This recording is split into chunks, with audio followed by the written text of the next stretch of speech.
you guys. So this is my response to discussion board number 10. Chronic disease is on the rise. In my opinion, I definitely think that being diagnosed with a chronic disease is primarily caused by personal factors 100%. I think environment could play a small role. I definitely think the air quality, the pollution, what's in the water, those kind of things is important, but I don't think it's as heavily important as your genetics, your food choices, your physical activity, your mental health, what you're doing on a daily basis. Those kind of things are way more important, in my opinion. I know this is a huge debate and everyone feels so differently, but when I'm thinking about someone in my life who has a chronic health condition, I think about my uncle who has a chronic condition, and it makes me think about the way he acts, his choices, and what doctors have told him. And the doctors have even told him, sure, it could potentially be genetics. He's the only person that we currently know in the family that has it, so it is a big debate if his kids will have it, those kind of things. But food choice, that to me is his number one issue, because he with his chronic illness, doctors have told him, if you would, hey, let's change your diet and let's get you to do these things, it will improve your life, health, all those kind of things by 100%.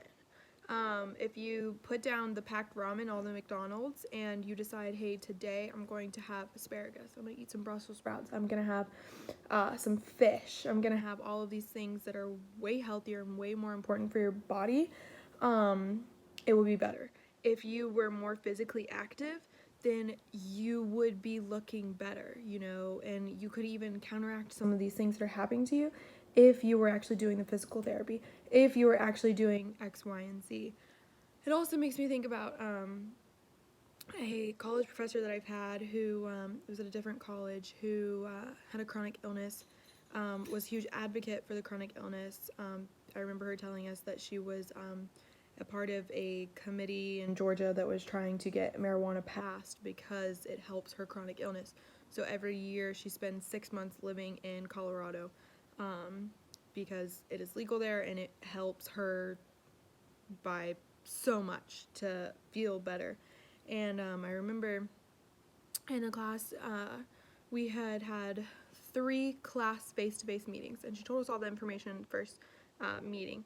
And then after the third one, we were getting ready for our fourth. It was the day before, and we all got an email saying, hey, I'm in the hospital, my chronic illness is flaring up, there's no way I can come in today, whatever. Then, so on and so forth. She never came back. We had to get a new professor because her chronic illness had become way too, it become so bad. And she went back to Colorado because she just had to leave.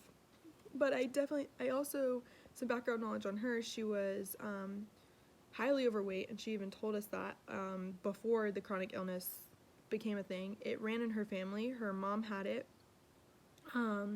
And so those things are a factor.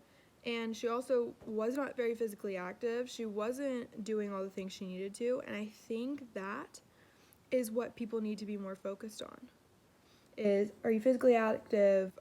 What are you doing preventative? Are you eating right? Because if it's in your genetics, okay, let's be proactive, not reactive. Okay, guys, so that's my opinion. So thank you.